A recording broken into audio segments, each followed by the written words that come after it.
Assalamualaikum warahmatullahi wabarakatuh. Selamat malam semuanya. Bersama saya Dinda Ismatul Safira. Malam hari ini saya akan membacakan sebuah artikel dari BBC News Indonesia tentang virus corona dengan judul Pengujian Masif Pelacakan Agresif Telusuri Pasien COVID-19 1 bulan setelah pandemi global ditetapkan.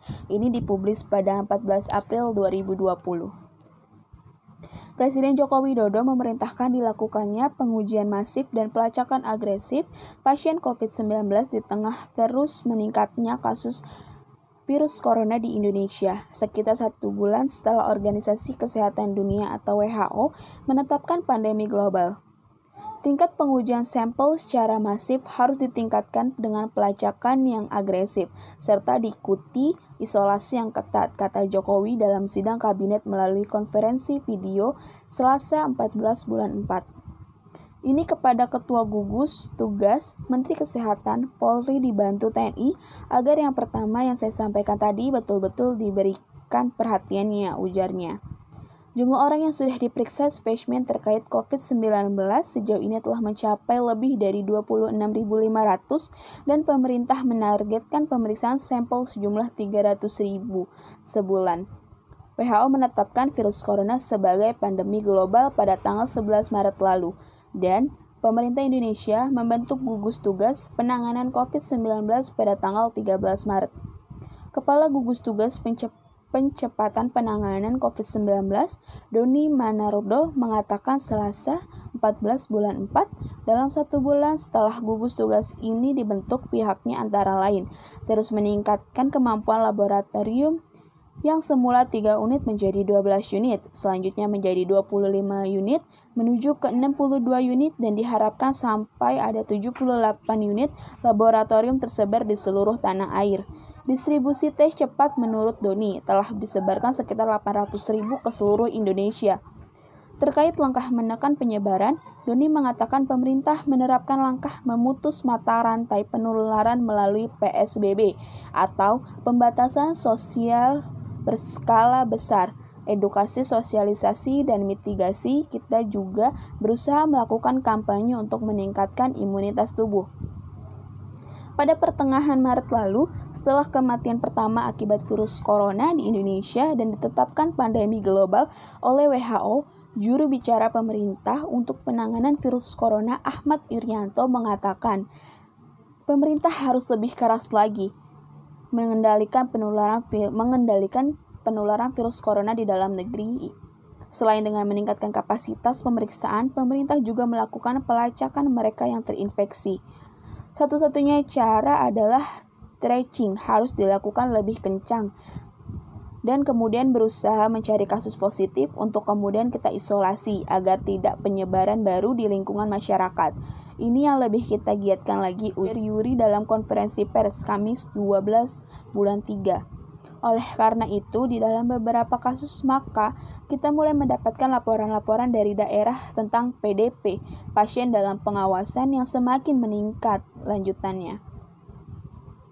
Hingga Kamis 12 bulan 3 malam, 12 orang dalam pengawasan ketat terkait corona. Sementara dari 34 orang yang dinyatakan positif, 3 orang kini dinyatakan negatif dan diperbolehkan pulang. Adapun pemerintah daerah secara terpisah mengumumkan langkah-langkah untuk mengatasi wabah di wilayahnya, termasuk yang berkaitan dengan kerumunan publik. Di sisi lain, untuk mencegah penyebaran corona di luar negeri, imigrasi telah menerbitkan protokol pemberian visa dan izin tinggal dalam upaya pencegahan masuknya virus corona. Penetapan status pandemi global pada 11 Maret lalu, menurut Dirjen WHO, berkaitan dengan kecepatan virus corona atau COVID-19 dilakukan untuk memicu pemerintah negara di seluruh dunia menyiapkan rencana kesiapsiagaan darurat untuk melindungi masyarakat. Negara-negara lain telah menempuh langkah-langkah konkret menangkal penyebaran virus corona tak lama setelah status pandemi itu. Misalnya, pemerintah Amerika Serikat pada pertengahan Maret lalu melarang semua perjalanan dari Eropa ke Amerika Serikat dan pemerintah Italia memerintahkan semua toko ditutup, kecuali toko bahan pangan dan apotek, seiring bertambahnya angka kematian COVID-19 saat itu. 126 WNA ditolak masuk Indonesia pertengahan Maret lalu. Juru bicara pemerintah untuk penanganan virus corona Ahmad Yuryanto pada pertengahan Maret lalu mengatakan status pandemi virus corona mengisyaratkan kepada seluruh dunia untuk meyakini penyakit ini bisa menyerang siapa saja dan negara mana saja di dunia. Kewaspadaan di seluruh dunia meningkat sehingga banyak negara yang meninjau kembali bebas visa pada kunjungan antar negaranya, ujar Yuri. Dia mengatakan pihaknya sedang menunggu kebijakan Kementerian Luar Negeri menyangkut hal itu. Artinya, tidak lagi kita memberikan kemudahan dunia, maksudnya tidak memberikan kemudahan pergerakan dari satu negara ke negara lain. Tujuannya, satu, mengurangi penyebaran. Adapun pihak imigrasi telah menerbitkan protokol pemberian visa dan izin tinggal dalam upaya pencegahan masuknya virus corona.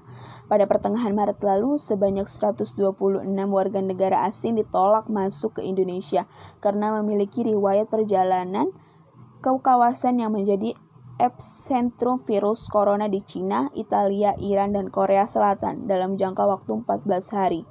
Total yang sudah kami tolak 126 orang. Penolakan ini tentang waktu dari 6 Februari hingga 10 Maret 2020, ujar Joni.